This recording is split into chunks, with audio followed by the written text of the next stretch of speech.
this is a new experience for you. Just to let you know who we are two organizations. We're Asheville Tea Party and we're Asheville Tea PAC, Political Action Committee. The purpose of forming the Asheville Tea Party was to provide an organizational foundation for the execution of projects that advance our core values. And those being specifically, right, the promotion and preservation of individual rights, constitutionally limited government, fiscal responsibility, and free markets. When we formed the organization, we realized that it wasn't enough. We needed to get behind candidates at every level and every office. So that's why we formed the Political Action Committee. What it does is it legally enables our support and promotion of those candidates for political office who best advance the core values of the Asheville Tea Party. And we took it one step further. We have partnered with iCaucus. It is a national nonpartisan organization that finds, vets, endorses, campaigns for, gets candidates elected, and then we hold them accountable. iCaucus gives us the tools to do that. We had more than 50% of our candidates alone in North Carolina at every level, whether they were school board, commissioner, federal, state, we got them through. And we are in the middle, and I'm sure you all heard about it, we've been incredibly controversial over this whole gun thing. And of course, we've been selling a lot of tickets, and the reason why we're trying to build up that coffer of the PAC is that we want to be able to support those candidates because the party, either one, does not support these candidates, okay? They say they are and then they don't, so we want to be able to be in a financial position and say, we're going to, I don't want to sit there biting my fingernails for them, and we're going to be able to support them. So that's why we do what we do. All right. We have some guests with us tonight that I would like to introduce before we get started. We have the Oath Keepers with us. We have Vic Bahorian and Barry Kinshea. Where are you? There's Barry and there's Vic. Thank you. I hope I didn't miss anybody, but I know we have our Polk Sheriff Donald E. Hill, who is here with Dick Shaughnessy from Polk County. You are where? There you are. We also have Officer Joe Bilbrey and his lovely daughter Grace, who's with us. Officer Joe is from the Buncombe Police Department, and he's also Asheville, and he is also the Southern States Vice Chair, correct, of the Police Benevolent Association. We are very, very proud to have him with us tonight. And he and his wonderful officers were out there on Saturday accompanying us for our Day of Resistance rally that we had. We also have the Libertarians with us. We have Bernard Carmen is here with Thomas and Jim.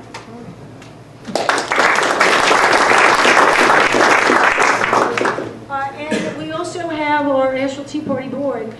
Fremont Brown is our webmaster, and he is also our vice chair. And people have commented that they just love the website, and that's not me, it's him. Danny Roberts. Danny, where are you? Danny's back there. He's on our board. We have Linda Hawk, and there she is. And we have Paul Rebuck. And Jerry Lemons is not here. He had another engagement. Kathy Lack is also on our board, but she couldn't make it. She's home nursing a broken arm. And her brother Doug is also on our board. And you can, those great flyers that you see for the Great Gun Giveaway and the tickets, blame him.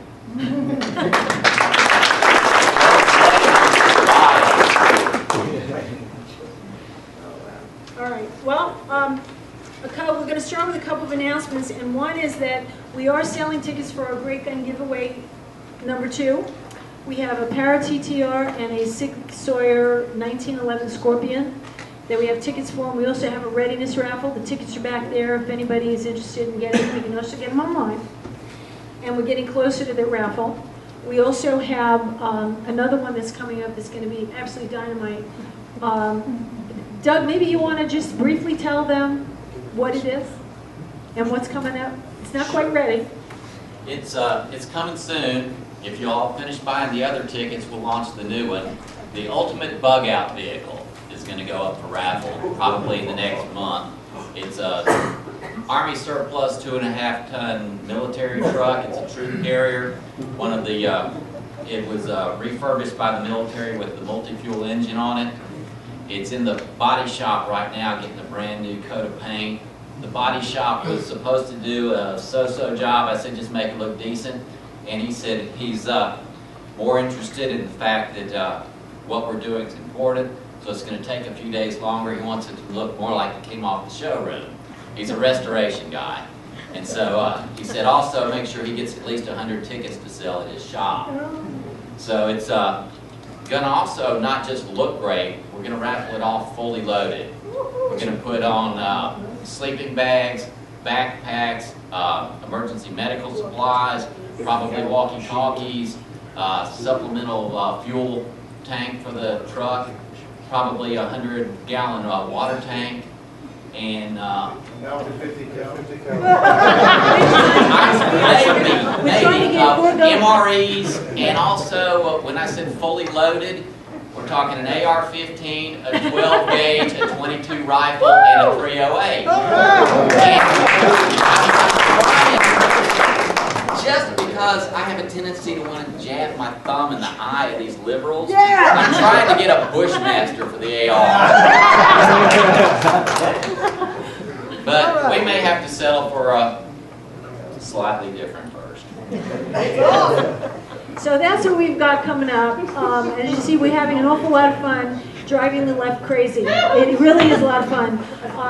You know, they constantly call me. Matter of fact, I was running out the door, and the Asheville Citizen-Times is calling me again. But it's just unbelievable. So we have the raffles in the bug out vehicle. Just to remind you, there's no tea time this Thursday because we're here today. And this Thursday, instead, Dr. Greg Brannon, who is going to be running against Kay Hagan for Senate. He is a obstetrician, I believe, conservative person. He is already signed up on the iCaucus website to go through the iCaucus vetting process. So we're very excited about that. They called me again today, and they asked me to introduce him. He's doing a campaign kickoff, and he's going to be here at the Renaissance at 2:30 in the afternoon. You can go. It's a free venue. All you have to do is go to our website, just get a ticket. But it's free. They just want to know how many people are going to be there. So I really encourage all of you to go. It should be great. And we really, you know, I mean, he looks like the real deal. We need to get behind him. So we're going to be working very hard across the state to get him vetted. We will invite Senator Kay Hagan. And we will invite any of the other Republicans that are going to be running for Senate, and we will put them through the process, and then it'll be up to us, all of the grassroots folks, to decide which one we want to get behind. So, just so you know. What day is that, Jane? It's this Thursday at 2:30 at the Renaissance, and you can go up. I put in the newsletter, and I believe it should be up on the website. Click on it and you can go right to where the tickets are. It's through Eventbrite. You can go there, download a ticket, and then just come and present that. But it should be good. All right, now there's a couple things that you have in front of you that are action items. I keep putting these action items in the newsletter. Very, very important. GRNC has asked you to make, that's Grassroots in North Carolina. They are our watchdog here in North Carolina with the gun bills. And they want us to make 5 phone calls this week to Mitch McConnell, John Boehner, the 2 senators, Kay Hagan and Richard Burr, and Mark Meadows, and you know, if you live in District 10, to Patrick McHenry, and make sure that they know that they're not to sign on to any of these, you know, gun control bills. That's number one. But we have another pressing problem here in North Carolina. And if you look in front of you, you have something that looks like this, right? And I need to tell you what's going on with this.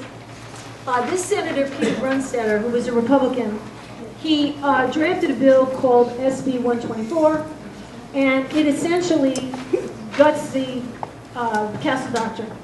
If you discharge your, like for instance, somebody breaks into my house and I discharge my firearm and I hit the wall, I have now taken my gun out, and according to this bill, if I want to incite fear or I have the intention of doing harm, I now become a felon.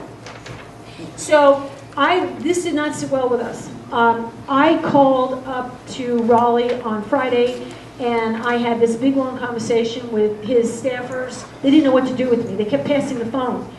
And I wrote him a big long letter, and I sent it out to all of the senators who have been very good about drafting bills. And the bills are SB 111, SB 27 and 28. They're great bills. I sent this out to all of them, and I said, you need to get this guy to rescind this bill. Well, it has created a firestorm. I got a call from the senators this morning from Raleigh, and they were trying to explain away this bill, and I'm not buying it. So, at any rate, it's just not going to fly. They're trying to tell me that it all stemmed from an incident that happened in Walmart. This guy walked into Walmart, a little off, he started discharging his weapon, and he can only charge him with a misdemeanor, but if he had done the same thing outside the store, it would have been a felony. So I said, okay, with this bill, I'm in Walmart, I'm minding my own business, and he's a moving target. I take out my gun and I take out the toothpaste stand. What happens? Well, you know, as Peter Brunstetter, he just sent us an email and he said that he's going to, if he can't rescind the bill, and he's got to change the wording of it. All right, and if he can't change the wording of it, he will rescind the bill. And I said, well, where do you have it? He said, well, I have it in an email. Can you send it to me? Well, I have to ask his permission. I said, well, ask permission and then have him send it to me. Because I'm meeting with all of you tonight. I said, I want to be able to show that he has great intentions to change the wording on this. Well, I haven't seen it. So, at any rate, you need to keep calling because it's working. They are being bombarded with phone calls and with emails. And that's why they said, you know, even though you don't live in our district, they also know we have a big mouth. And they know the Eshel Tea Party, and they know that we are, you know, ahead of the curve here on all of these Second Amendment issues.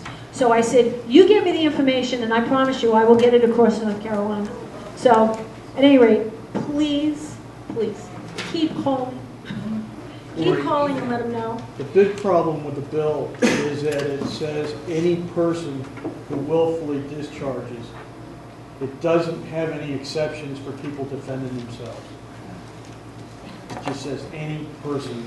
So that means if you've got a DA or a policeman who's a little overzealous, he could charge you with protecting yourself in your own home or your own car. And this needs to be cleared up so it's not a lawyer's dream. And that's part of the problem. And I got an email back from the lawyer that helped write this thing.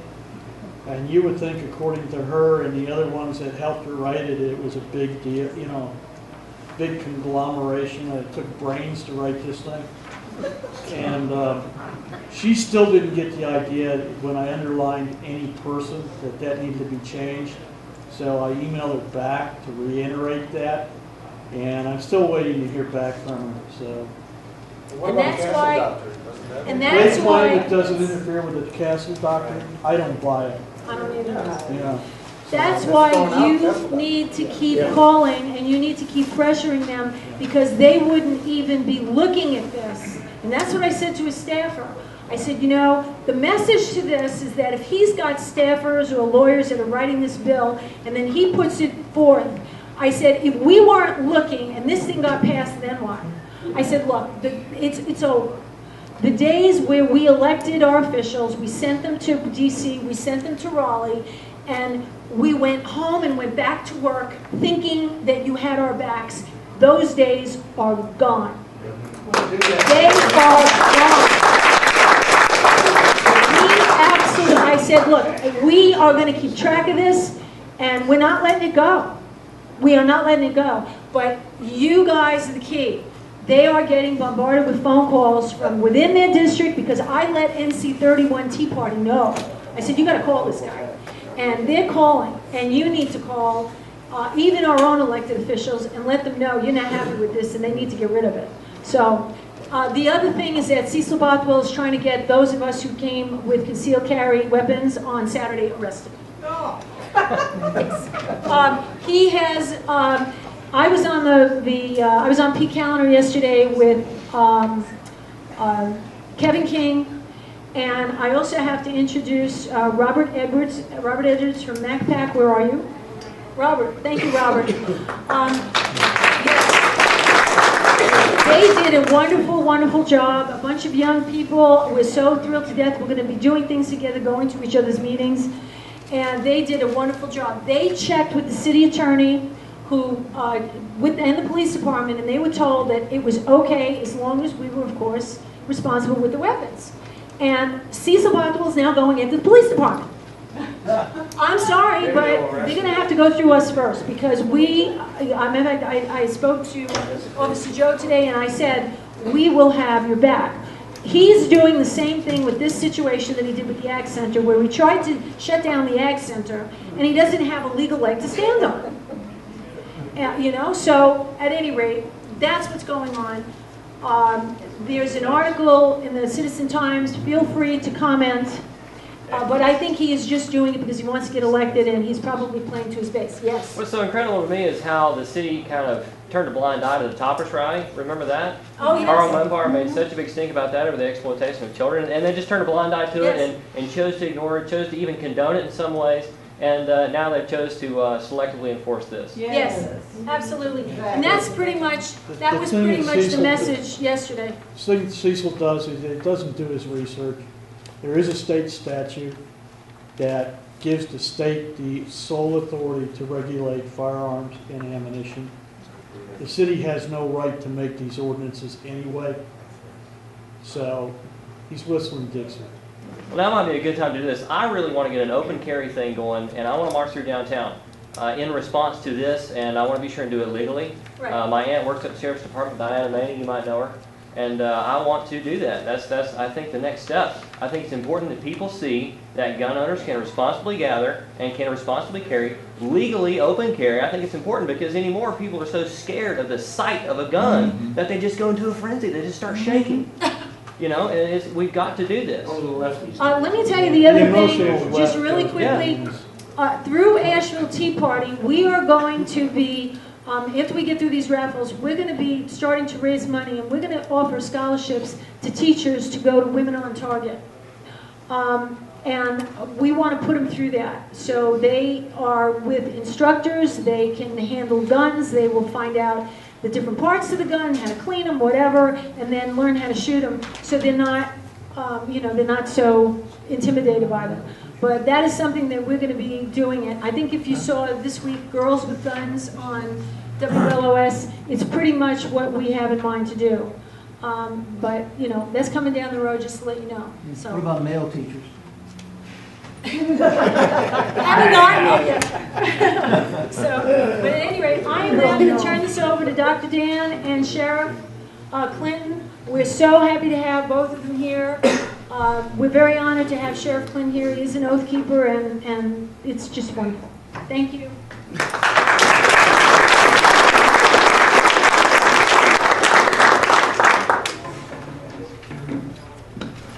I want to thank you all for coming. Is this on here? It should be. There you go. Well, I want to thank you all for coming here tonight. Obviously, the Second Amendment and Second Amendment issues are something everyone's talking about at this point. So it's an important subject to discuss. I want to say, first of all, he took his hat off, but I love to see a sheriff in a John Deere cap. I like that very much. And of course, when Jane announced the dynamite raffle, I expected that to go to the anarchists in the room. A man got a call from his doctor, and the doctor said to him, "I've got some bad news and I got some worse news. Which would you like first? The man was pretty taken aback. He says, well, that's really terrible. I don't know what to tell you, but I guess you better give me the bad news. So the doctor said, well, the bad news is you only got 24 hours to live. The man said, my God, what could be worse than that? The doctor said, I've been looking for you for 23 hours. So realistically, right now, that's what's happening to us here. We're in the 23rd hour of this nation. And I really believe that the Second Amendment issues are the issues that are going to be involved in that 23rd hour. So let's talk about that, and I'm going to be the warm-up act tonight. And I'm going to tell you that whether it is viewed from a national or local level, this battle over the Second Amendment right to keep and bear arms, can be reduced to elitist groups and elitist arrogance and their hypocrisy versus the reality and cold hard facts. Now recently, the University of Colorado issued an advisory for women on how to deter sexual assault. And here are some of the tips, okay? I have to read this verbatim because it's unbelievable. The University of Colorado said, if you are in fear of being attacked sexually, be realistic about your ability to protect yourself. Tell your attacker that you have a disease or are menstruating. Vomiting or urinating may convince the attacker to leave you alone. In some school districts, of course, teachers are being taught to throw objects at an armed attacker and to distract him and then charge at him with a staple gun or scissors. And they further admonish you that passive resistance may be your best defense. Now, of course, none of these tips included taking a gun safety class, getting trained in self-defense, or utilizing the right to keep and bear arms for self-protection. And so, I rest my case. Firearms in the hands of individual citizens represent the greatest single threat to tyrants, and they know it. By including the Second Amendment in the Bill of Rights, our founders gave us the means to prevent the rise of a tyrannical federal central government like the British dictatorship that they'd just gotten rid of, as well as the current version of the federal government and its bloated bureaucracy that has far exceeded its constitutionally enumerated powers in Article 1, Section 8. It's not as if it all hasn't happened before. But we have a collective ignorance of history and a disregard for its lessons. And that's invariably going to lead to the destruction of the American dream. In 1935, Adolf Hitler and the progressive Weimar Republic enacted universal gun registration laws for Germany. And Hitler said, this is a quote, "This year will go down in history for the first time a civilized nation has full gun registration. Our streets will be safer, our police more efficient, and the world will follow our lead into the future." Adolf Hitler, 1935.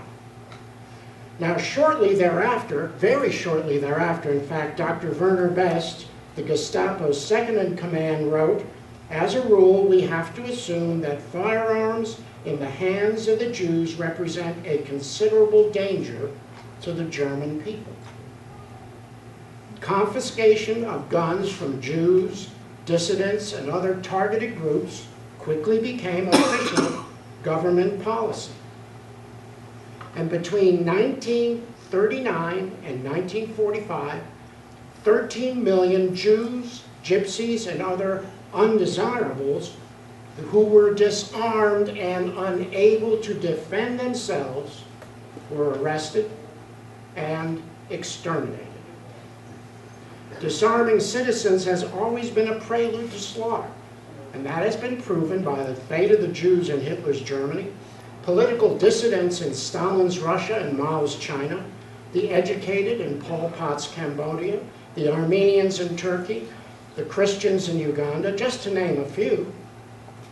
Well over 100 million dead innocents bear silent witness to the consequences of gun registration and the selective gun confiscation that inevitably follows. This quote by Adolf Hitler says it all. It's a shame that we have to bring up quotes of someone like Adolf Hitler in our arguments today. So suppose that we rewrite Dr. Best's statement in a more generic form. As a rule, we have to assume that firearms in the hands of blank represent a considerable danger for blank. Once the concept of selective enforcement of gun laws is established, targeted groups of people unable to defend themselves can be singled out for elimination. So how about, as a rule, we have to assume that firearms in the hands of the insane represent a considerable danger for the American people? How about, as a rule, we have to assume that firearms in the hands of Iraq War veterans represent a considerable danger for American people? Or, as a rule, we have to assume that firearms in the hands of veterans who have had PTSD represent a considerable danger for the American people. As a rule, we have to assume that firearms in the hands of anyone who has seen a psychiatrist represent a considerable danger to the American people. As a rule, we have to assume that firearms in the hands of anyone who's ever taken prescription medications like Prozac represent a considerable danger for the American people. Or how about, as a rule, we have to assume that firearms in the hands of political protesters represent a considerable danger for the American people. I'm sure you get the idea. It's easy to see how any repressive regime can use laws for the registration and selective confiscation of firearms as a means to control and enslave the population. For example, in the Soviet Union, dissidents were diagnosed as insane by government psychiatrists and then, unable to protect themselves, were incarcerated for life in mental institutions. Don't tell me it can't happen in America. In February of 1942, after the attack on Pearl Harbor, one executive order from FDR led to the incarceration without habeas corpus of 110,000 American citizens of Japanese descent in what we would now call FEMA camps. It is an undeniable fact of history. Universal gun registration leads to selective gun confiscation, which leads to the slaughter of targeted innocents who are unable to protect themselves from an armed totalitarian government. Now we know that during colonial times, the British governors could arrest and detain indefinitely anyone speaking or writing ill of King George. Habeas corpus was non-existent. British soldiers could occupy a person's home or demand search and seizure of a home without proper judicial authorization. The first 8 amendments of the Bill of Rights are the result of those abuses of executive power by King George and the colonial authorities. They were written to protect us as individuals from an abusive federal government. But look what's happening in this country today. We have seen an unprecedented attack on the Bill of Rights through RICO, the Patriot Act, the Warner Act, the NDAA, the Expatriation Act, the National Defense Resources Preparedness Executive Order, which gives the federal government authority to take anything it wants from anyone it wants for any reason it invents. Red light cameras, video surveillance in public places, full-body scanners at airport security, Google Street View, electronic medical records, facial recognition software, and the recently added specter of unmanned drones with attack capabilities. They represent a gross usurpation of power by the federal government that is blatantly unconstitutional. I will remind you that unbridled police power is the hallmark of a totalitarian state. Or ill treatment of prisoners of war or persons on the seas, killing of hostages, plunder of public or private property, wanton destruction of cities, towns or villages, or devastation not justified by military necessity. C. Crimes against humanity, namely murder, extermination, enslavement, deportation, and other inhumane acts committed against any civilian population before or during the war. Toward the end of World War II, the Allies guessed that the Nazi war criminals would attempt to defend their criminal behavior by claiming they were only following orders. That became known as the Nuremberg Defense. Before the trials began, the Allies convened a commission to create a set of principles on which to conduct the proceedings, evaluate the evidence, judge those who were on trial, and reach just punishment for those convicted. The London Charter established specific guidelines for dealing with the Nuremberg Defense, and you can read through these. But basically, what they say is probably crystallized best by this Principle 4, which was not limited to the Nuremberg trials, but was used in the Vietnam War, and that was against Keenan.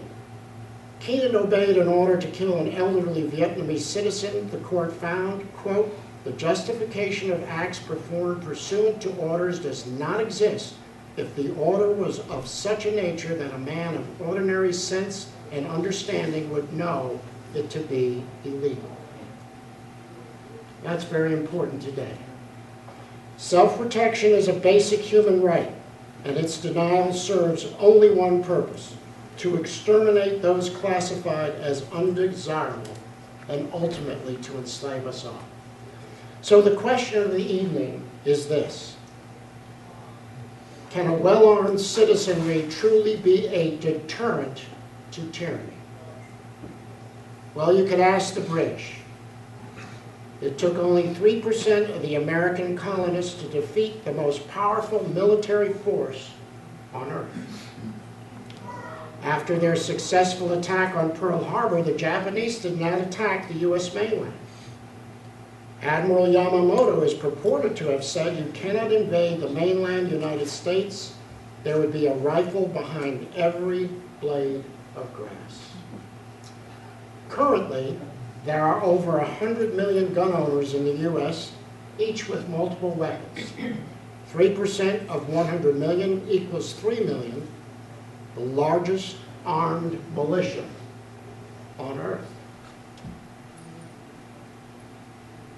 No wonder they want to disarm us.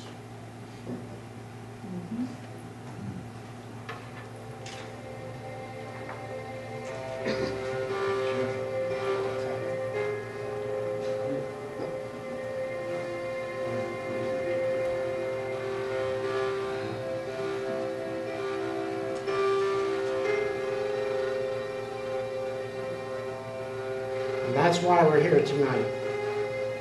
Because they have brought this battle to us. They have brought this question to us, this dilemma to us. We're not here because we choose to be here. But that's the issue that we have to discuss. And that's why it is my pleasure and with great pride that I introduce Sheriff Chris Clinton to you. I'm just going to tell you a little bit about him. He's been elected 3 times as Towns County Sheriff. He can tell you about himself if he wants to. I don't think he needs to, because I'm going to tell you the most important things about him.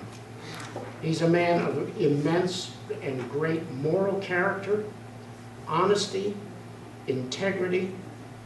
He believes in the Constitution and the powers that he has, not only through the Constitution of the United States, but of the state of Georgia. He is an honest, upright citizen who understands that his powers come directly from the people of Towns County, and that is to whom he is responsible. Sheriff?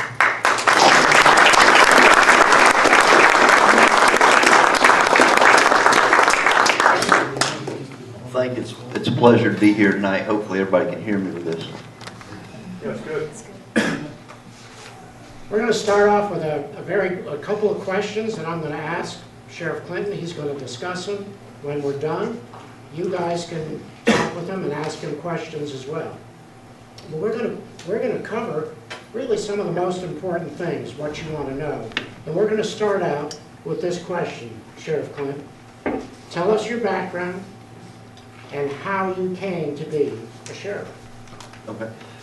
Well, like a lot of, I suppose, sheriffs, I started out in law enforcement as a deputy sheriff and worked my way through patrols, into investigations. I was assigned to a SWAT team for a number of years as both an entry team member and a counter sniper. I do want to point out that sheriff's office SWAT teams are not the bad guys. They work for sheriffs, and so they're very much reflective of your values.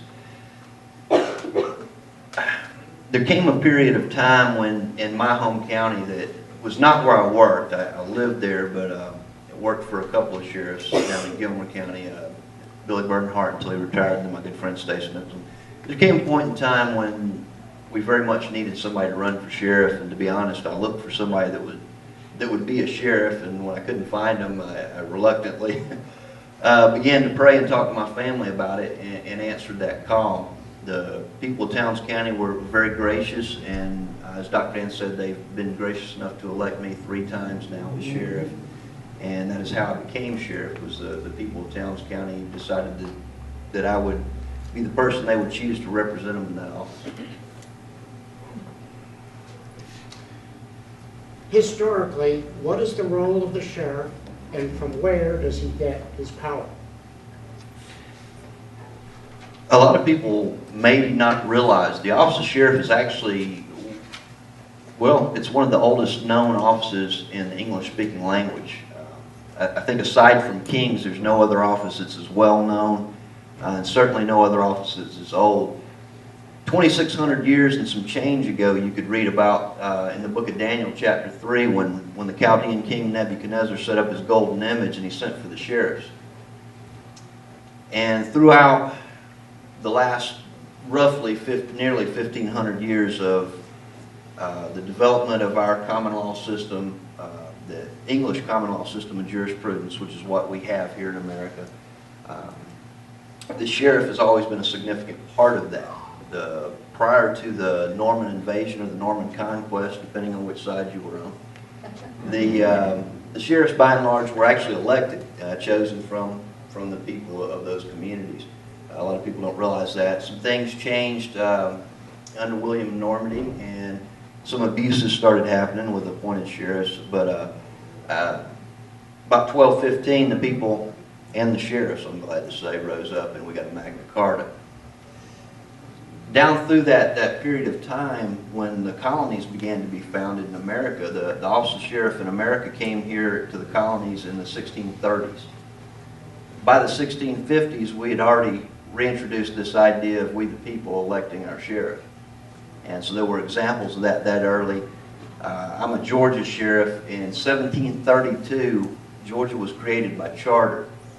Oglethorpe didn't actually get there until 1733, but the Chatham County Sheriff's Office in Savannah, Georgia, actually dates its history to 1732. A good friend of mine, Scott Berry, says that the way the sheriff came about, 10 people got off the boat and they elected a sheriff, but actually they brought the sheriff with them in Georgia. In 1784, I believe it was, the state of Georgia, and I'm sure the state of North Carolina and most states that have sheriffs, which is most of them, but in 1784, the state of Georgia adopted all of the English common law and the statutes that were in place prior to our Declaration of Independence. And that's still today where sheriffs derive the vast majority of their authority. In fact, there's a Georgia Supreme Court decision that made it very clear that sheriffs retain all that common law duties and authorities that they ever had, except as lawfully modified by the Georgia General Assembly. There's another Georgia Supreme Court case that actually told the General Assembly they better be very, very careful in how they modify those roles.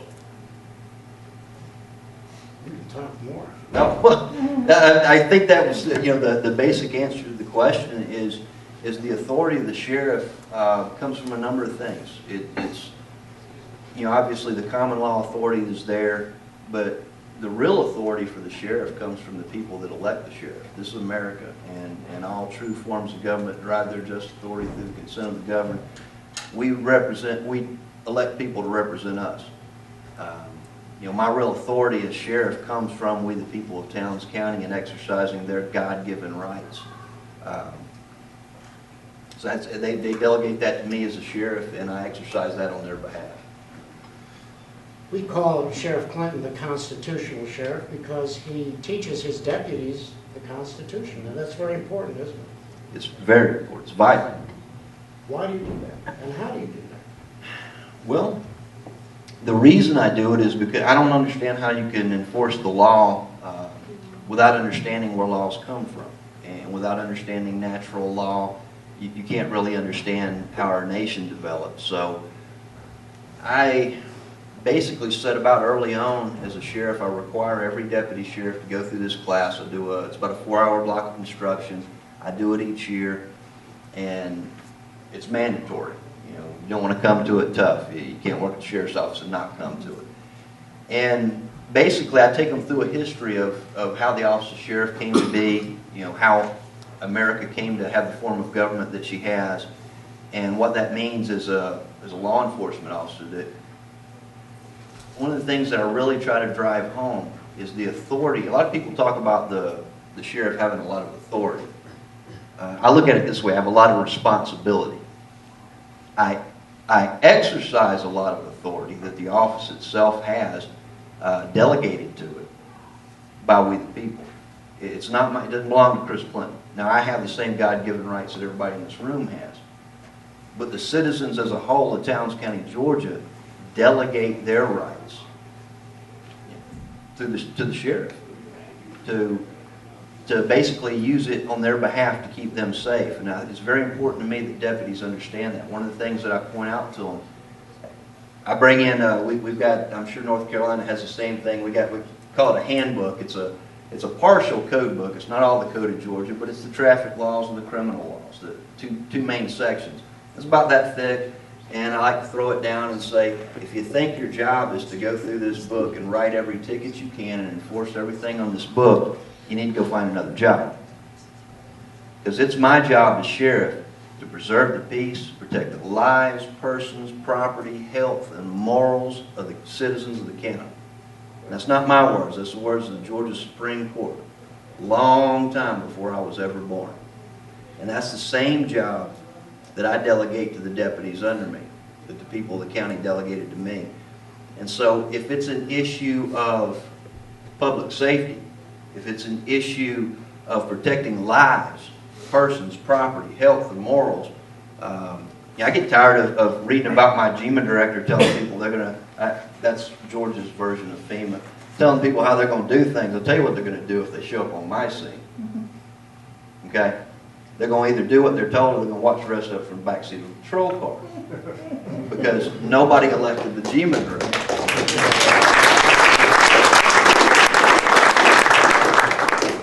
And that's not being ugly. That's my job. That's my role. And that's what I want the deputies to understand. That's why I teach this class. And at first they kind of looked at me like I had 3 heads, but then they began to buy into this idea that, you know what? We really are the good guys, aren't we? Yeah, we really are here, to help people. And once they begin to understand that and they begin to do law enforcement that way, guess what? People don't complain on the deputy that's doing what they're supposed to be doing, generally. A little less than 1% do, but we understand that comes with a kick. What about common sense? Common sense is something that, one of the things I tell the deputies to give them some buy-in. I know we have at least one police officer in the room, and no offense, I don't know how it works in North Carolina, but in Georgia, it's a different situation. And one of the things I tell the deputies to give them some buy-in, I said, look guys, I know you go to these classes that are sponsored by the Chiefs Association or the troopers or whatever, and they begin to laugh at you, the clowns in brown, you hear that sort of thing, and they laugh at you because, the sheriff wants you to go out and use some common sense. I said, next time remind them of this one thing. Your authority as a deputy sheriff comes from the common law, which by and large is common sense. Those things that are reasonable and acceptable and right and good and true to most people. So when you go out and you exercise common sense, you are actually exercising your legal authority as a deputy sheriff. I expect that. If I were in Georgia, if I were a state trooper, I would have to have somewhere where the state legislature had said that I could do something before I can do it. But I'm not a state trooper, I'm a sheriff, I'm elected by the people. If I go out and person A and person B, they're in a squabble in their yard and they're arguing back and forth over the fence, I do have the authority as a sheriff to go out and tell person A, hey, you know what, I want you to go sit on your back porch right now. Person B, I want you to go over here and sit on your porch right now, and I don't want you two to talk to each other the rest of the night. Okay? Why do I have that authority? Georgia General Assembly has never said in any code section that the sheriff can do this. I don't need them to. As a sheriff, I'm exercising the common law authority that I've always had, so unless the Georgia General Assembly says the sheriff shall not, then I most certainly can. So tell me, why, in your opinion, did the founders put the Second Amendment in the Bill of Rights? The Second Amendment is, first off, it's not a new idea. I get tired of hearing people talk about our founders didn't understand that we would have AR-15s, and especially when they refer to them as assault weapons. An assault weapon is a fictitious creature, okay? And I don't know about North Carolina, but in Georgia you have to be a living, breathing, animate person to commit an assault. I've never seen an AR-15 that can make a moral decision. I tell people I carry an M16 defense rifle all the time. And it's been used very aggressively, but lawfully. Throughout the history of man, if you will, and I make no bones about my faith. You can read, you don't have to agree with me, but I believe it. In the Bible, the very first weapon used as a murder weapon was a rock. Okay? Nearly 10,000 years later, there are still people that will do very wicked, ugly things to someone when they can get an upper hand on them. It's been with us throughout the history of mankind. It was there as the colonies, the early settlement of Britain was trying to come together. Alfred the Great and all that. All down through the history of mankind, there's been a struggle between good and bad. There's been a struggle between tyrannical governments and freedom. The very bedrock of freedom is people who are able to defend themselves. Our founders put the Second Amendment in not as something that the government was giving us. They put the Second Amendment in place recognizing something God gave us. Nowhere in the Second Amendment does it say, we the government are going to give you this privilege. They recognize a natural law right that every man and woman is born into this world with, given to them by God, which is a right to defend yourself, your property, your family. And what they said in the Second Amendment is that right shall not be infringed. And I think they gave it to us, one, in recognition that we all have that fundamental right, and two, remember what they had just come out of. We had just got done throwing off a tyrannical King George. And, we recognized that sometimes we the people have to be able to do that. We said that in our declaration. As a sheriff, what does the Second Amendment mean for you? Three real key things that it means a lot of things, but three real key things that I think I would focus in on is, number one, it means that I get to carry my M16 and my Glock and all those things because, we recognize that the citizens of Towns County have a God-given right to arm themselves, and they were gracious enough to delegate that right to me. If they don't have that right, I get tired of, you hear about places like New York where they say the police can carry guns but the citizens can't. This is America. If we, the people, don't have a God-given right to carry a firearm, then how can we delegate that authority to the police or any form of government? So on a practical sense, the fact that the right to keep and bear arms, it allows me as sheriff, which is a good thing, because I have, in the years when I was a deputy and in the years since I've been a sheriff, I've run across a few people among that less than 1% that commit all the crimes that weren't going to stop just because I said please. And so that's one practical thing. Another thing that's very important as a sheriff is I can't be everywhere all the time. The deputies can't be everywhere all the time. And, we're a small little county in North Georgia. I got 40 employees, and that's everybody. That's the jailers, the secretaries, me. So we can't be everywhere. And literally in situations when seconds make the difference between life and death. I mean, every officer in the room, we got a sheriff in the room, they'll tell you, I'm sure they've been in those situations where seconds, less than seconds, quarter seconds, mean the difference between life and death. How long is it going to take a deputy sheriff or a police officer to get there? Realistically. 10 minutes is a good time. If he's at the end of your driveway and this crackhead's coming through your front door, is he there fast enough? Is that Glock in your hand there fast enough? And so I sleep better at night knowing that the vast majority of Towns County citizens have firearms. I sleep better knowing that, make no mistake, and I'm sure the sheriff will tell you the same thing. I'm coming with everything I got. The deputies are coming with everything they got. But I want to get there if I have to clean up a mess, and I've had to. I want to clean up the mess of the bad guy, not the good guy. I've had to do both in my time.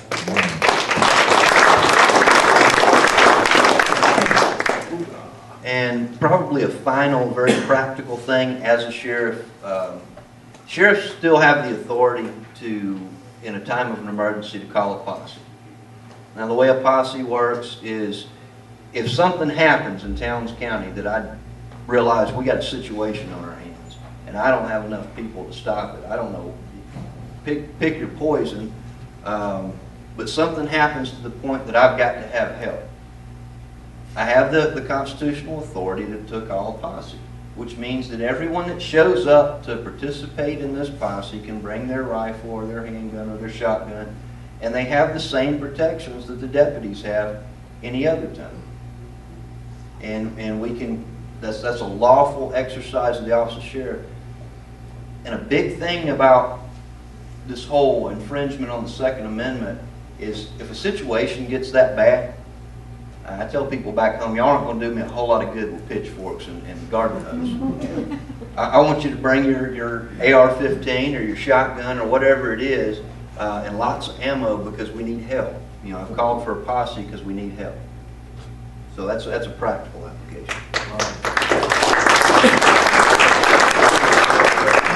So I think it's fair to say that you have no concern about the citizens of your county being well armed. If it were up to me, I would give every citizen of Towns County the defense rifle of their choice, the training they need to proficiently and safely use it, and the sidearm of their choice. Because, and it's the same way everywhere.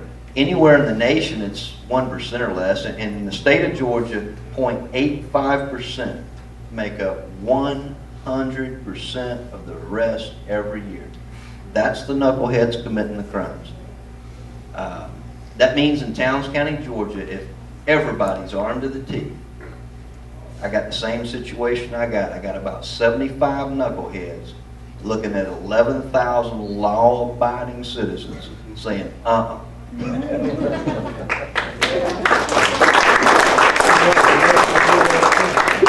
think that's a dose of common sense, don't you?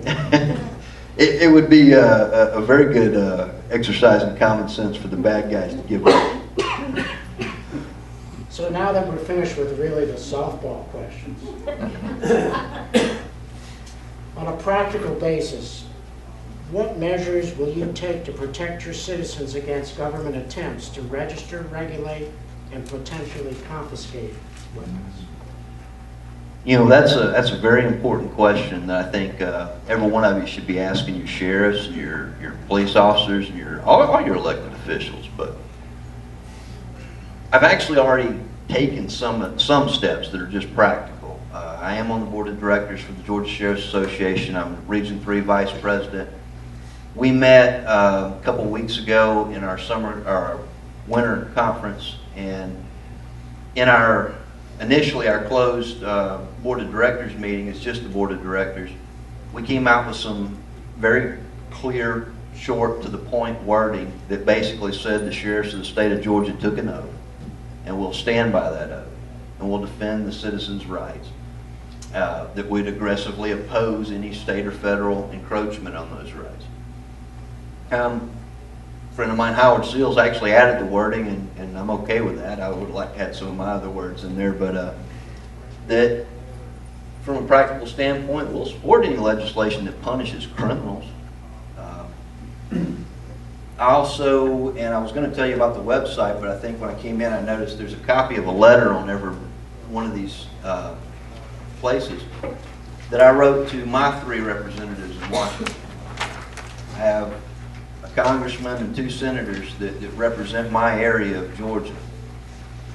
And basically, I took it upon myself, because I haven't heard them talking about it, to give them a little bit of the history of what they're supposed to be doing.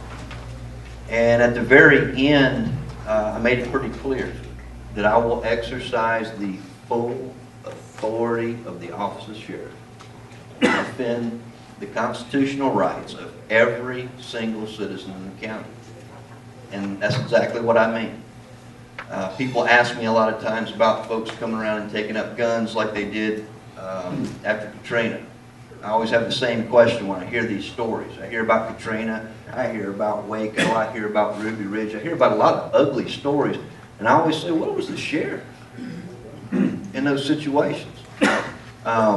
Make no mistake that in Towns County, Georgia, I won't be taking up anybody's guns contrary to the Constitution. The deputies won't be taking up anybody's guns contrary to the Constitution. Nor will any federal or state or local agency of any shape or form within the borders of Towns County, Georgia. I was elected by people to keep them safe. I intend to do that. One of the things I point out, I don't work for my governor. I don't work for the president. And I darn sure don't work for any appointed department head amongst their bureaucracy. I work for the people of Towns County, Georgia.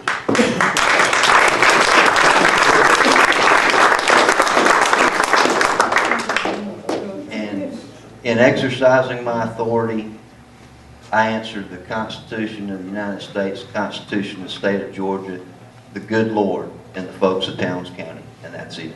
Do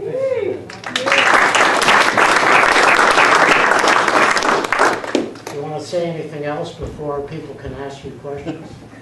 Just, first off, just really thank you for allowing me to come out here and be with you tonight. I think this right here, what you all are doing, and I've heard some wonderful things already, getting here tonight. You got folks, we got a guy in the executive branch of the central government that thinks he can do an executive order and it becomes law. Yeah. Amen. Well, I don't know about here in Asheville, but it don't become law in Towns County, Georgia.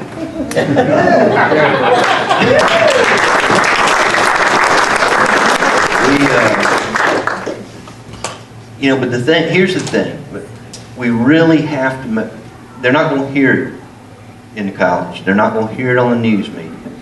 They're going to hear it person to person to person. Invite people to come out to these type groups, educate them. Use the email, man. The social media is the greatest thing. I got a local newspaper.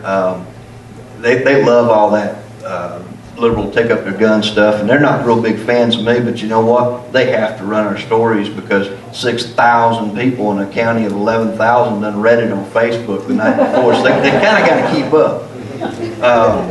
It's great stuff, and that's really our mission today is we've got to wake people up because we really are, as Dr. Dan said, we're in the 23rd hour, y'all. This is the most critical time that I think our nation's ever faced. And we're at a point of either turning it back to the Constitution or we're going to quit being citizens and start being subjects. Exactly.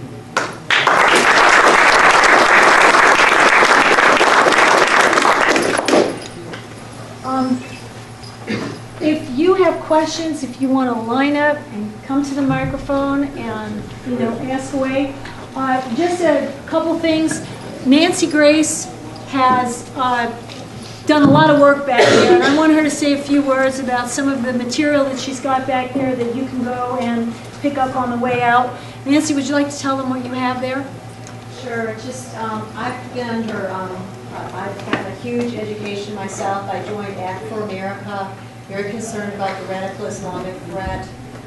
What an eye-opener. I know a lot of it's finally coming out. So I've got all kinds of literature. Please take with you. Get on the websites and things like that. And it's so critical. It's a shift from saying you wake up America. If you are law enforcement, please come by because you do need. I just want to be sure that you've got this information to distribute back to your folks. Okay. And I would like Dr. Dan to tell us about what they did in Cherokee County. It's a great story. I'll take just a minute or two. We had an incredible week last week in Cherokee County. Incredible week for the people of Cherokee County. And I will tell you, you have a card that you can go to my website, Dr. Dan's Freedom Forum, and it's written out there with all of the articles, everything, all of the reference materials there. You can read the original documents in their entirety there. But basically what happened is, because of the action of our local 912 group and pressure from us and from other citizens, the Cherokee County Commission passed 2 resolutions last Monday. The first resolution was a very strong pro-Second Amendment resolution which upheld a citizen's right to keep and bear arms without interference, without any infringement from the federal government. The second one was a resolution in which the Cherokee County Commission asked the state legislature to pass a law that would exempt concealed carry permit holders' information, names and information, from the public record. So in North Carolina, it cannot happen what happened in Westchester County, New York. Yeah. The commission passed those 2 resolutions. They were very strong. They were passed 4-0. There was no opposition. They asked for opposition from the audience. There was none. Our sheriff, to his credit, he came to the meetings. He spoke in favor of both resolutions. So they passed them 4-0. Well, if you've ever been to Murphy and Cherokee County, you know that we have a paper, the Cherokee County Scout. It's very much like the Towns County Gazette or whatever they call it in there. It's run by some people whose only reading and education came from Karl Marx in 1850. That's about it. They may have spent some time in Moscow during the 40s and 50s, maybe, I'm not sure. But that is where they come from. So immediately upon passing these resolutions, which they claim was passed only because of pressure from the ultra-conservative 912 Project, the editor of the paper, Robert Horn, immediately sent a demand letter to the sheriff, demanding the names, address, phone numbers, street addresses, and locations of every single person who had applied for a handgun permit and who had applied for or had a concealed carry permit. So the sheriff said no. The sent Lowe with a very, very strong letter, and he said, basically, the information that I've collected is none of your business, and you're not getting it. In addition to which, to add insult to injury, I have to tell you, in the first request from the paper, they demanded that the information be given to them free because they're journalists. Anyway, so after the sheriff's letter, the Cherokee Scout turned around again and issued a demand letter in which they threatened the sheriff's integrity. They said that all you're doing this for is grandstanding and to be reelected and yada yada. And they said, if you don't give up the list, we will sue you and we'll sue the county. And I'm sure you don't want to have the county incur all of this expense because you're refusing to turn over something that some attorney that they consulted in Raleigh insists they have the right to. Wow. So you would think that a sheriff might be quaking in his boots, won't you think so, Chris? Well, actually, I love the argument that the sheriff's only doing a good job because he wants you to keep voting for him. It's true, by the way.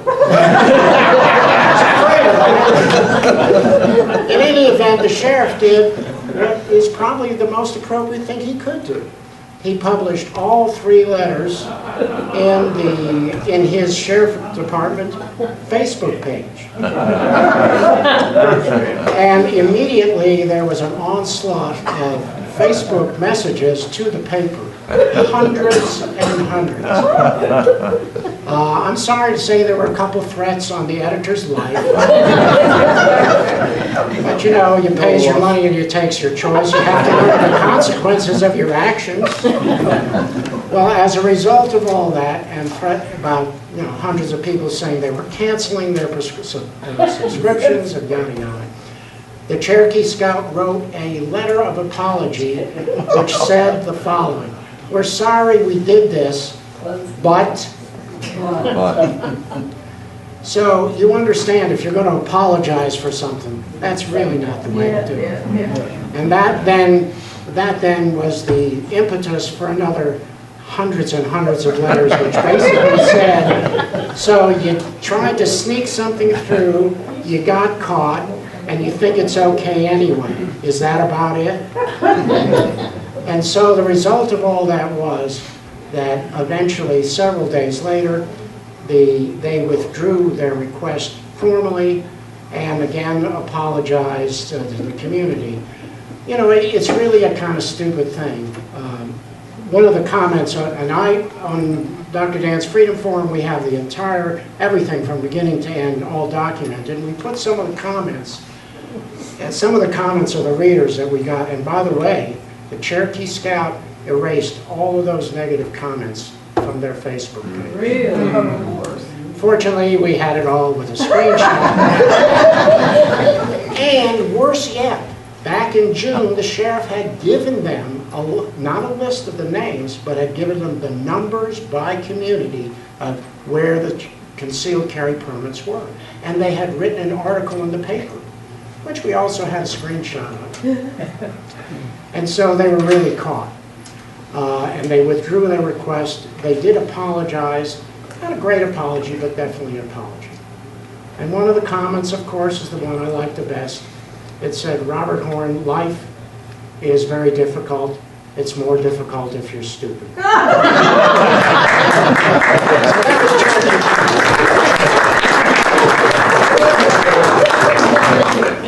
And our sheriff was very, very strong. He's in front of the letters. He did make a very strong statement that he would support the Constitution of the United States against all enemies, foreign and domestic, and he intended to protect the rights of the citizens of Cherokee County who elected him, that no one will come in and confiscate weapons in Cherokee County. All right.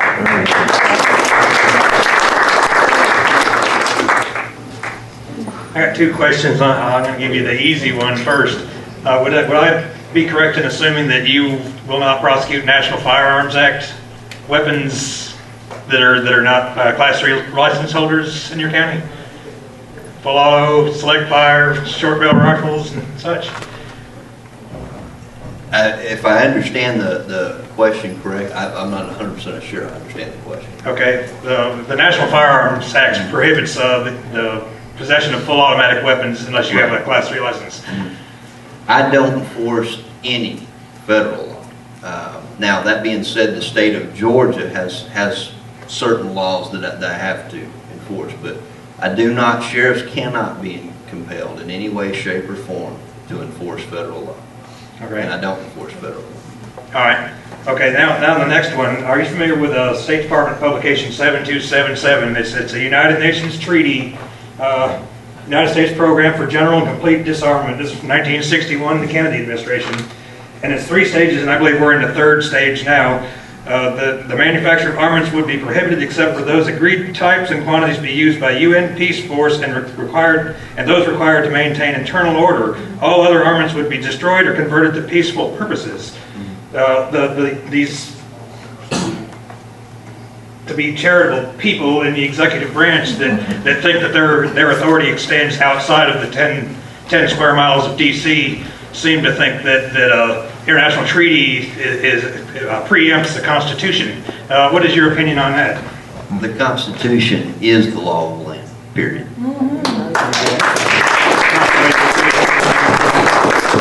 I've never voted for any member of the UN. I don't think anybody here has. Yeah. Thank you. That would be below the issue without representation, right? I have 2 questions also. Where is Towns County? Towns County is on the northeast corner of the state of Georgia. We border Clay County, North Carolina. I don't know if you're familiar with that area. Is that Clayton, Dillard? We're just to the left of Clayton. We're Hiawassee, Young Harris College, Lake Chateau, Brasstown Bald, all that's Towns County. Yeah. Also, in your county, or in Georgia, a North Carolina concealed carry permit holder, that applies also in Georgia, doesn't it? Yes, it does. Reciprocity. And what about open carry? The state of Georgia, in its infinite wisdom, does have a law on the books that does require you to have some sort of, we call it a weapon carry license, unless it's on your property or those sorts of things. That's not something that generally is enforced. It is a law in the state of Georgia that you do have to have a license, which is something that we're working on getting repealed. The Sheriff's Association is working on getting a lot of these things repealed. Unfortunately, it is a carryover from the old Jim Crow laws that basically said you got to have $100 nowadays to get to exercise your Second Amendment. Those laws came into place really to keep black people from carrying firearms. And that's something that we're working on correcting in Georgia. You're not going to have, if you're and I've said this a lot, if you're a law-abiding citizen, you're not going to have a problem with the Towns County Sheriff's Office in using common sense. To kind of illustrate that, I said in a meeting a couple of years ago, our district attorney was stumping basically, and he was talking all about the new firearms laws in Georgia. And an old guy in the room said, well, I want to hear what the sheriff has to say. And my point was very clear and direct to the folks in the room and to the district attorney. You got to get locked up first before it's any of his business. And, so we're not out, and I don't think many sheriffs are, we're not out to harass honest and decent. I'm not going to ask you if you have a permit. Neither are any of my deputies. Now, if you pull your gun out and start waving around at the Circle K, it's a different issue. Thank you. Thank you for all you're doing. Thank you. I'd like to give a couple of reasons we need those mean-looking assault weapons. Candidate Barack Obama in Boulder, Colorado, said we need a civilian national security force as strong, powerful, and as well-funded as the military. Wonder where they're going to get the guns. He also said the rich don't want violence. They've got theirs. That's probably where the security force comes in, And Mafia Man Sammy the Bull Gravano and Vanity Fair in August 1999 made a statement about gun control. He said, gun control is the best thing you can do for crooks and gangsters. I want you to have nothing. If I'm the bad guy, I'm always going to have a gun. Safety locks, you'll pull the trigger with the lock on it, and I'll pull my trigger. We'll see who wins. And I would like to ask if, you know, a bunch of rogues come knocking on your door and ask you to turn over your gun, what would your suggestion be? They better give up really, really quick. Okay? They come knocking on my door.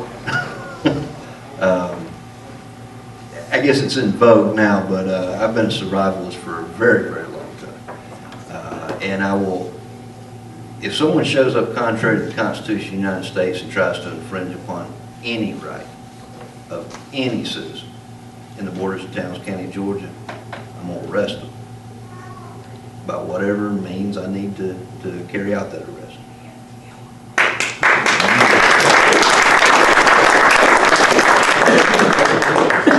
I will say, kind of add to that, because I get this question a lot. I am close personal friends with the commanding general of the Georgia Army National Guard, and he and I think a lot alike. This is kind of a rhetorical question, not necessarily directed to you, but directed to everyone. But me as a citizen, I'm scared. You know, whenever I see the news and I see, you know, the Department of Homeland Security has bought 2 billion bullets now, hollow-point bullets, which are illegal against the Geneva Convention. They're not going to be using those in Afghanistan. You know, I'm scared whenever I see targets of pregnant women and of children and of schoolgirls. You know, that was requested by the Department of Homeland Security. That scares me.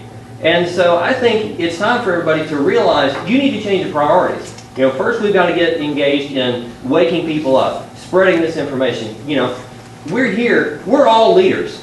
If you put, you know, if you got in your truck, your car, you spent the gas, you came out here, you're spending your time here, you're it. You know, you can't rely on your leaders anymore. You know, the Tea Party is great for making phone calls and being active, but we can't rely on them anymore. You know, I want to do a response to Cecil Bothwell, and I want, you know, if you're here and you're interested, I want to get a group of people not affiliated with any group, not picketing, not doing anything, and I want to have an open carry demonstration as a response, because it's important to meet them. It's important to go out and say, hey, you're wrong, this is our right, and it's time for us to stand up for our rights. So if you'd like to do that, just contact me, and you know, it's not going to be on the mailing list, it's not going to be anything I want to contact you with junk. It's going to be specifically for an open carry event inside of Asheville. Here, here. And that's exactly how you do it. Just to kind of go with what you said, look, the only thing these people listen to is numbers. One of the things the sheriffs do in Georgia, and I just got back last Thursday, a little weasel named Wendell Willard out of Sandy Springs, and y'all can quote me on that and tell him I said so, is trying to line his own pocketbook rather than take care of the people. And we were able to stop him in his committee meeting last Thursday because over half the sheriffs of the state of Georgia showed up at the Capitol. Several of our police chiefs came with us. The district attorney's council sent some folks. And you know what the clowns did? I know my rep has gotten hundreds and hundreds and hundreds of phone calls. He had to generate an auto response to deal with it about this House bill, telling him vote no. So they came out and they started citing some fire marshal code. I'll tell you how bad it's got. Fire marshal code, but we got an overflow room on a different floor of the Capitol. So we don't have to look at all these sheriffs, because when you turn the hall, you almost couldn't get in the doors for all the folks that were there. And you had 70 plus sheriffs, probably a dozen police chiefs, all down here in this hall, and they thought they had to call for a bunch of state troopers to come down there and keep them safe. I actually saw a state trooper walk past me with now his probably was an assault rifle, slung across the front of his body. To which I commented some things they didn't like very much to one of my sheriffs, and you know, say when, but what they did was they tabled this bill because they all left the room and they didn't want to vote on it in front of us, and some undisclosed time this week they're going to bring it back up again. Now guess what they're going to do, y'all? They're gonna go back in the room when we're not there, and they're gonna vote and get it out of the committee, and they're gonna put it out on the floor. And guess what I'm gonna do? I'm gonna ask all my citizens to remind our representative that if he supports it, we're gonna find somebody to run against him, and that's what we've got to do.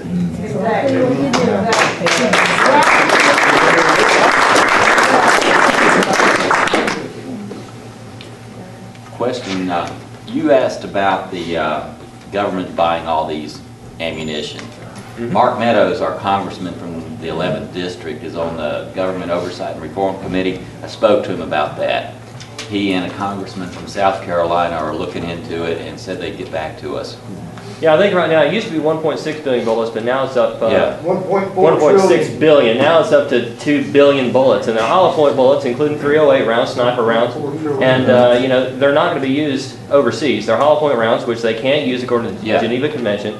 You know, they have the targets of us, the American citizens. They arm Al Qaeda in Libya. They arm them in Syria. They give them $400 million when the Muslim Brotherhood won the elections in Egypt. We give them tanks. We give them helicopters. We give them everything. But that's the terrorists that we're supposed to be scared of and giving up our rights to when they're giving out targets of us. I also heard that they have ordered 7,000 fully automatic. Yeah, they did. Yep, for the Department of Homeland Security. Exactly. Another reason for them It was for buying personal all- defense. They're trying to buy up all the ammunition production. So Yeah. that Well, they've also if bought they can enough- take our guns, they can. In Afghanistan, they use, I want to say it's like 5.5 million rounds per year in Afghanistan. In an active war zone, 5 million rounds. You know, they bought, 2 billion here. That's enough for a 30-year war. That's enough to kill every man, woman, and child in America 6 times over. Well, That's scary. exactly, and I'm no wuss, but then it scares me. I mean, we need to look at the facts here and realize, hey, it's time to wake up. Well, we should all contact our representatives in Washington and raise a Yeah, let's go read. noise about this. But there's been rumors that when he finishes with whatever he's doing in Washington, D.C., that this guy named Barack Obama might want to relocate to Buncombe County. And how would you feel about coming across the border and running for sheriff up here?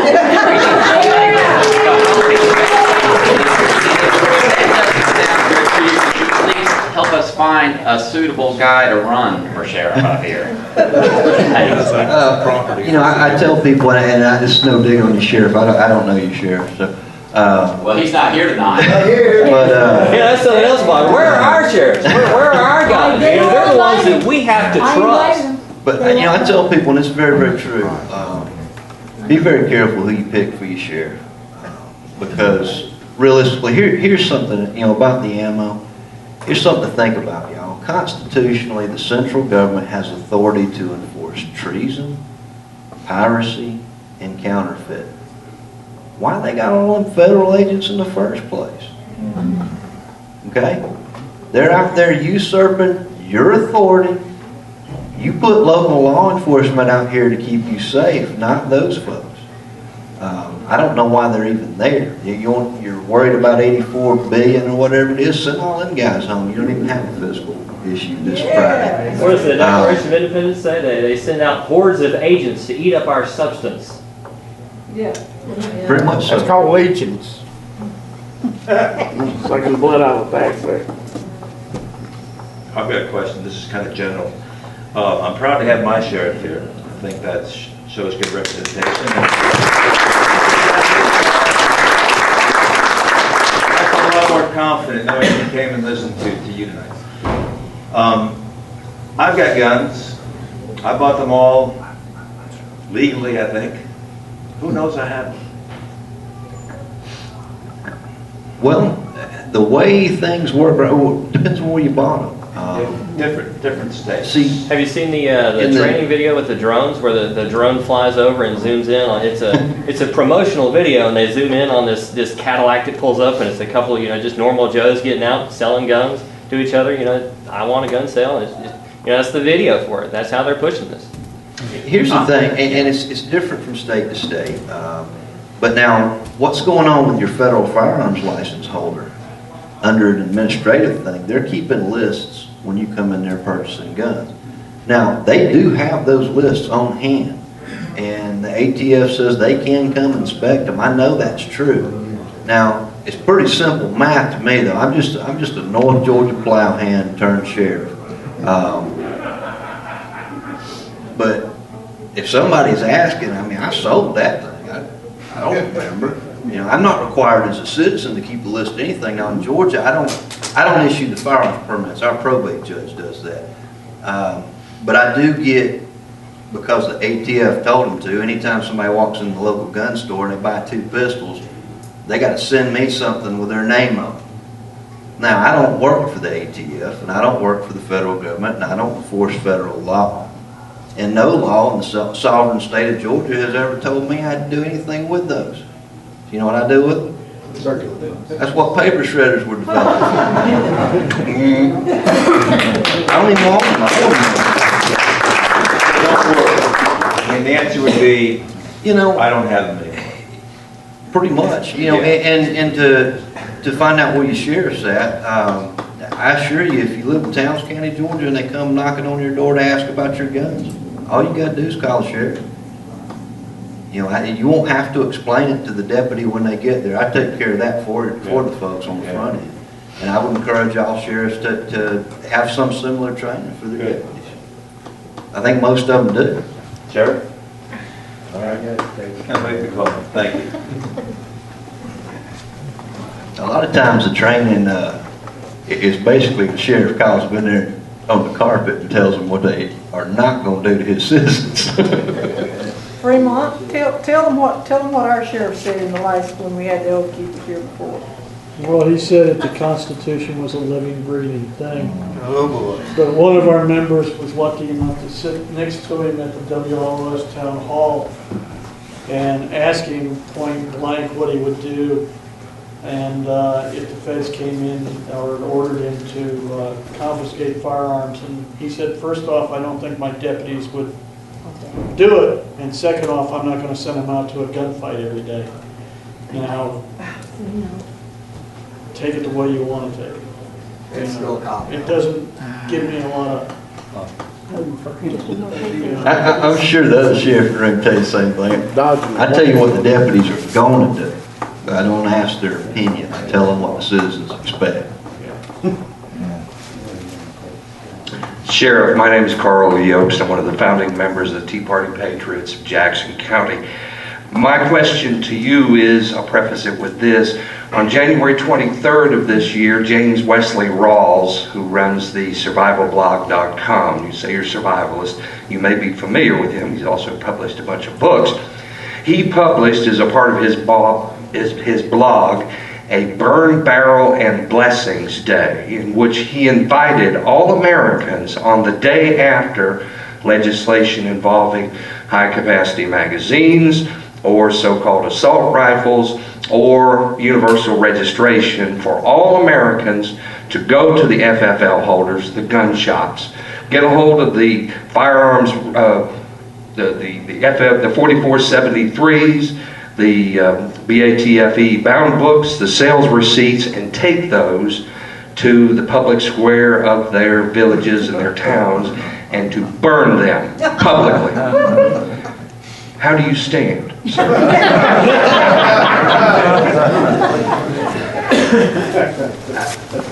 You know, that is, in principle, I certainly agree, but in practice, that would greatly depend on how Nathan Noblet, my local gun shop owner, felt about them busting in his door. I might have to address that part of it. Maybe he just give up to you. But I don't enforce federal law. I asked the local gun store guy where I live, Black Mountain, and he said if they ever did tell him they were coming to confiscate those records, he might have a mysterious fire in that file. And then, you know, things like that happen. I don't investigate mysterious fires in federal law. Spontaneous combustion. I can say one thing. Obama. Best gun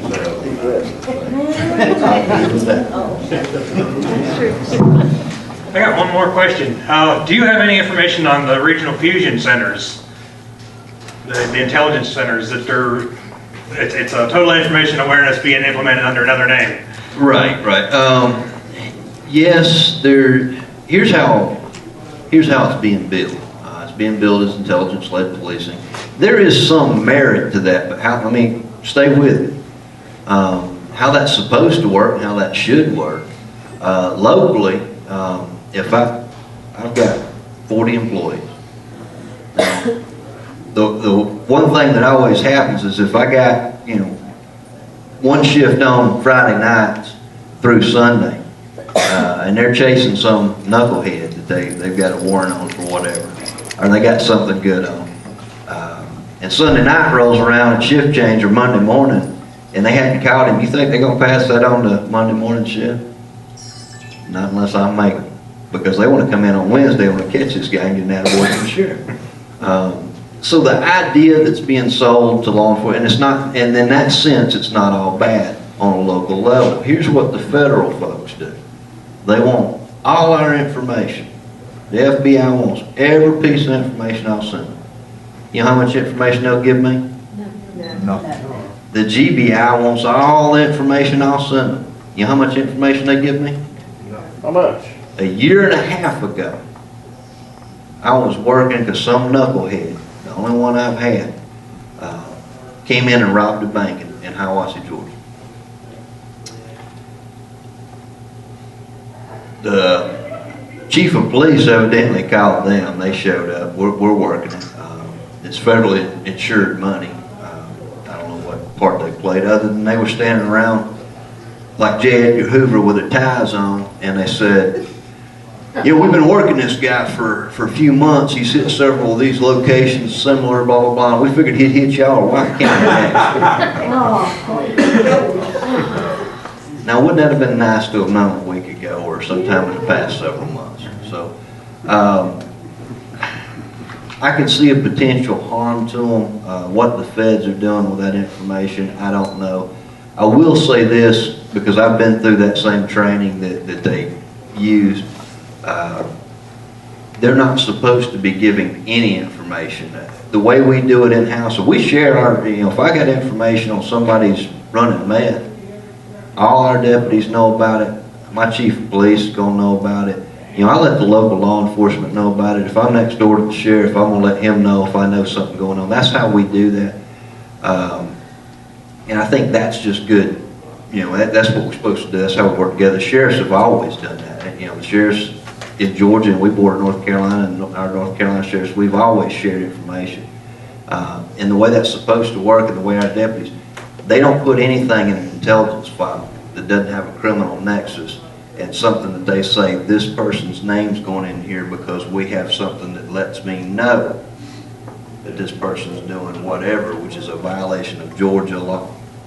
Otherwise, they don't, it's just information that you may hear it, but it doesn't need to be documented because it's actually a crime to document information on people unless there's some legitimate purpose for it. Are you familiar with the MIAC report, the Missouri intelligence, where their indicators, pre-indicators of terrorism is having a Ron Paul sticker on your truck, or it's just ludicrous. That's very, very similar to what the FBI report came out and said. Here's the thing, and when I was going through the training, and I took my chief deputy and my patrol commander, and he does patrol detectives and all that.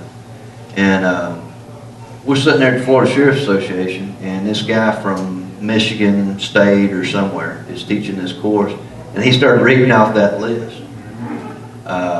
Much to the embarrassment of my chief deputy, I said so everybody in the room could hear, because they were talking about returning war veterans. They were talking about people that believed the Bible. They were talking about gun owners. They were talking about, all sorts of people that spoke about the Constitution, people that talked about patriotism.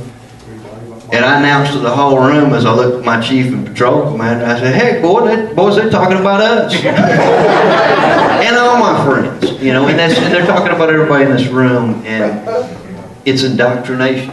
That's what I see going on right now. Here's the thing, and I know it's very serious, and it's the reason, like I said, that Georgia made a short and sweet to the point stance on the Second Amendment issue. And there's a reason for that. As my good friend Neil Walden, the White County Sheriff, pointed out, right now on that issue, there's a lot of posturing. And there's a lot of what's that water feel like? And they're getting a pretty hearty response from sheriffs across the nation and from citizens.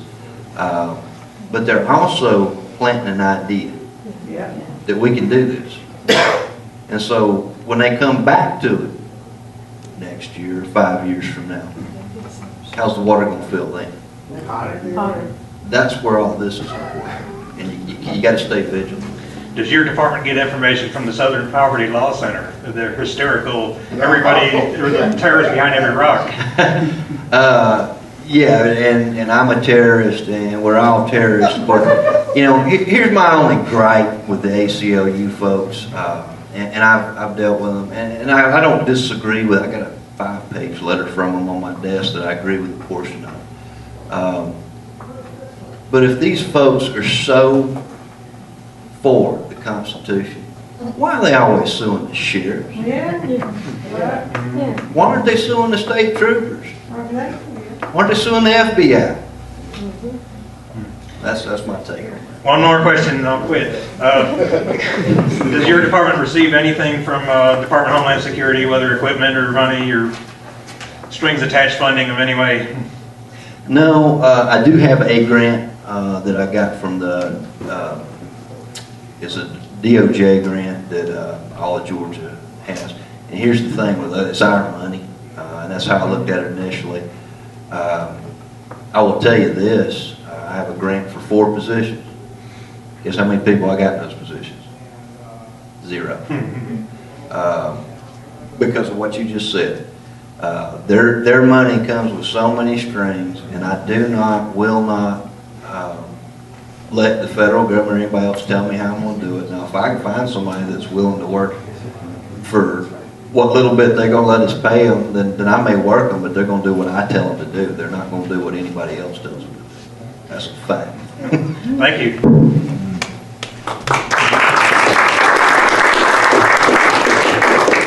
My question is more about, I'm not sure how to read this when, I appreciate the law enforcement that's here.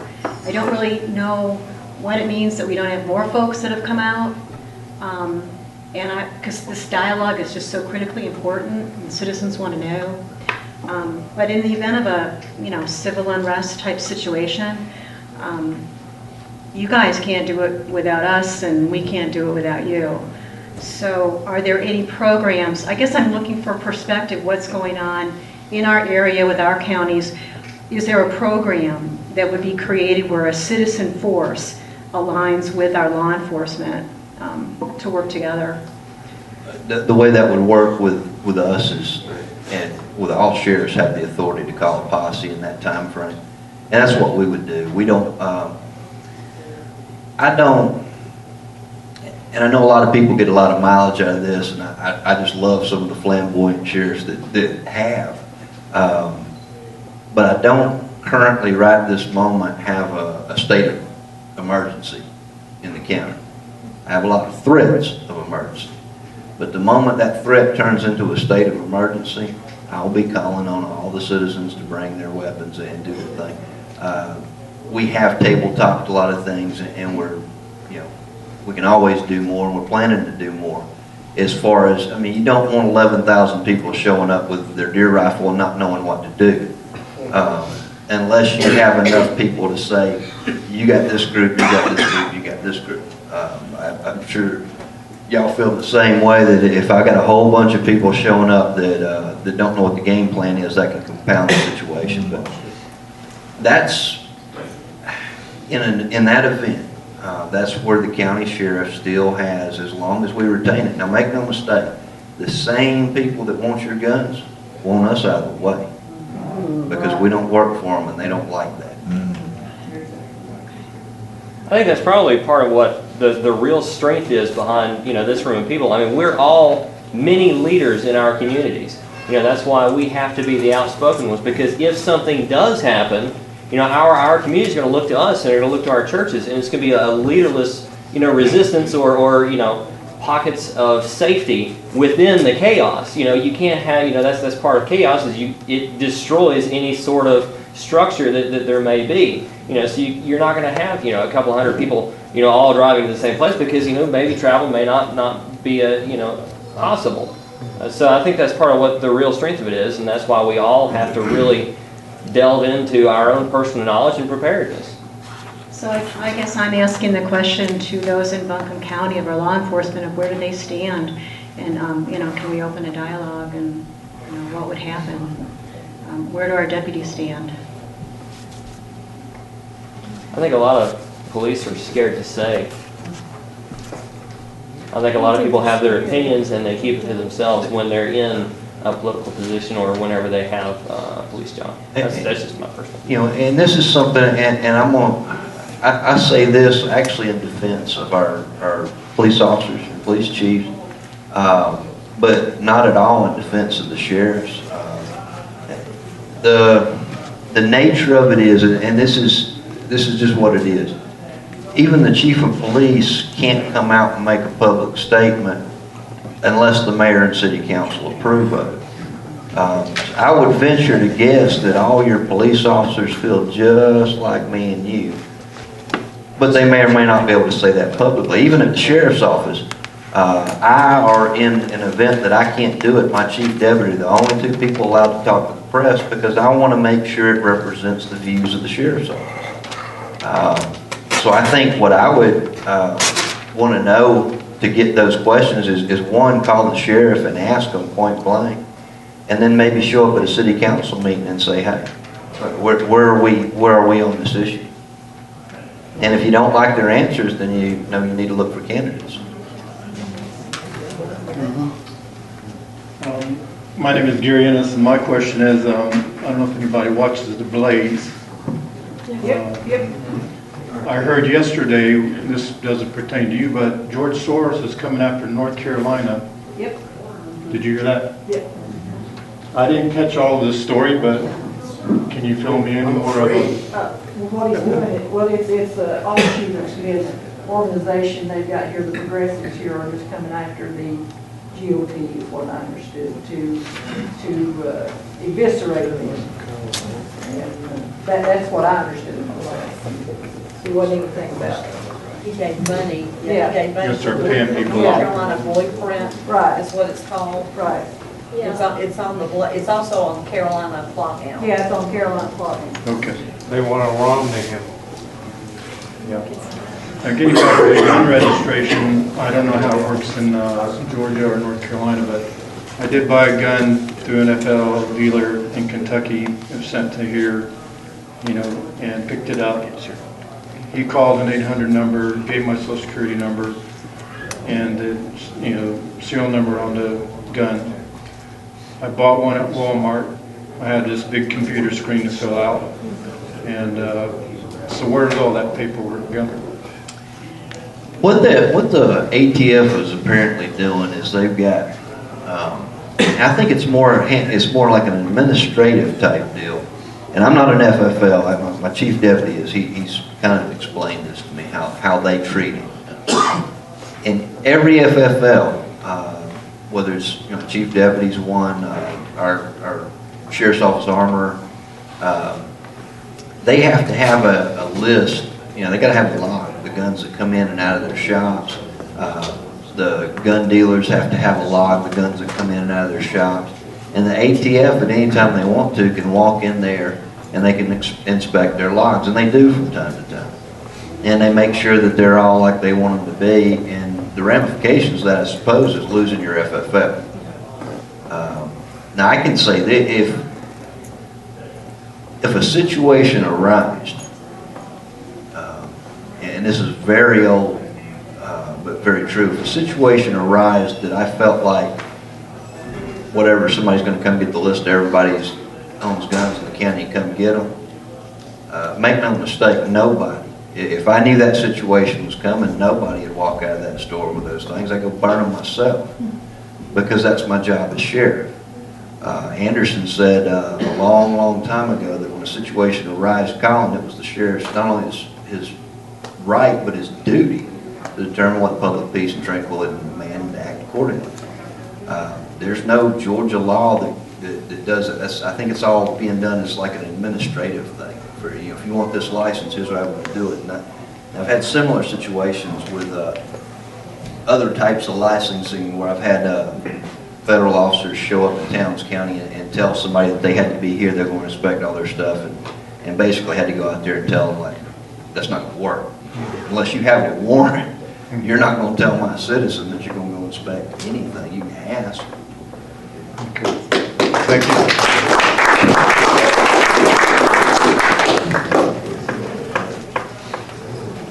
I was just wondering, your posse, what, does that have anything to do with the militia? Because you're drawing your posse from the militia. Well, it's basically the same premise. And sheriffs have done this really through time immemorial. We still have that authority. The citizens have a right to keep and bear arms. Yes, which they delegate to sheriffs. So all I would be doing is asking those people who delegated to me their authority in the first place to come help me get it done, because they didn't give me the money to hire enough people to do it. But wouldn't that technically be a militia because you're drawing your personnel from the militia? Nah, it'd be a posse because I'm a sheriff.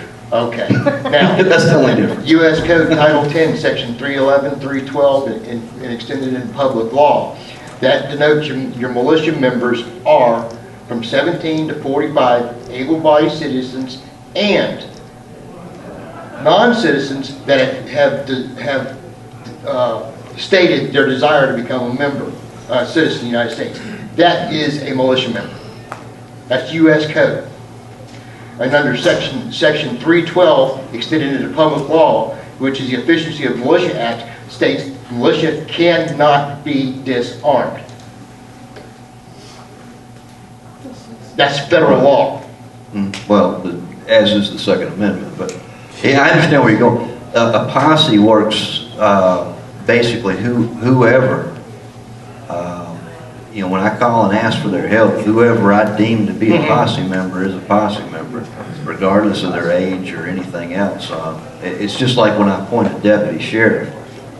That's delegated by the citizens, but left in the discretion of the sheriff. I just wanted to make you aware that you're drawing your posse from the militia. That's correct. The citizenry is the militia. And it cannot be disarmed. So any gun law is null and void. That's what we were trying to tell you. I mean, any gun law. To include in North Carolina State Constitution says. Let me be real clear on my position of gun laws. And a lot of people look at me like I got three heads sometimes when I say this. I agree with you 100%. The only gun law that should matter in the United States is the Second Amendment, period. There's an act that I support right now that this weasel Wendell Willard will be trying to get out of committee that would basically say that all other gun laws in Georgia are repealed, but he's too busy trying to mess with the constitutional officer sheriff. I don't care if you got an F-16. Don't bother me.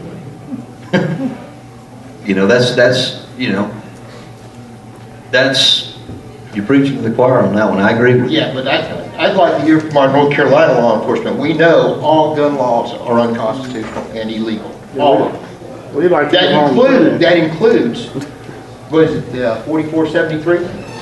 Most of your laws are unconstitutional. Yeah. Then how can you enforce them? Because the law enforcement has taken an oath to uphold that Constitution. I don't enforce unconstitutional laws, but the Constitution of the state of Georgia, I can't speak for North Carolina, the Constitution of the state of Georgia does give the Georgia General Assembly the authority to legally modify the role of the sheriff. And so, that they can do that, and they actually have some authority to strip away some of the authority of an office much older than our Constitution, much older than our United States, much older than our English common law system. And unfortunately, we've put a lot of folks in that General Assembly, and I'm sure y'all have too, and we put a lot of folks in Washington that are doing just that, and that's the thing, is they've done just that. Right, well, this might be the wrong forum for this. Is there anything that the citizenry can do to legally get rid of these elected officials that violate their oath of office? Because that's what they're doing when they present these and pass these bills. That's a violation of their oath. That is perjury, and it's a felony. In the state of Georgia, violating your oath of office is a felony. We also have other mediums called malfeasance, nonfeasance, misfeasance, all of which you can be removed from office for. And so, you know, you probably have a similar method in North Right, but see, the problem is, we can't get these presentments to the grand juries because the district attorneys and judges won't let us. They keep the grand jury secret. We don't know when and where they're having them. Sounds like you need to identify district attorneys and judges, candidates that represent your beliefs. Well, the way I see it is, if these district attorneys and these judges won't let us to the grand juries, they're culpable of the same crime. They're accessories.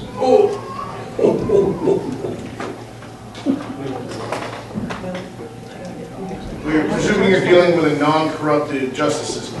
That's true, that's true, that's true.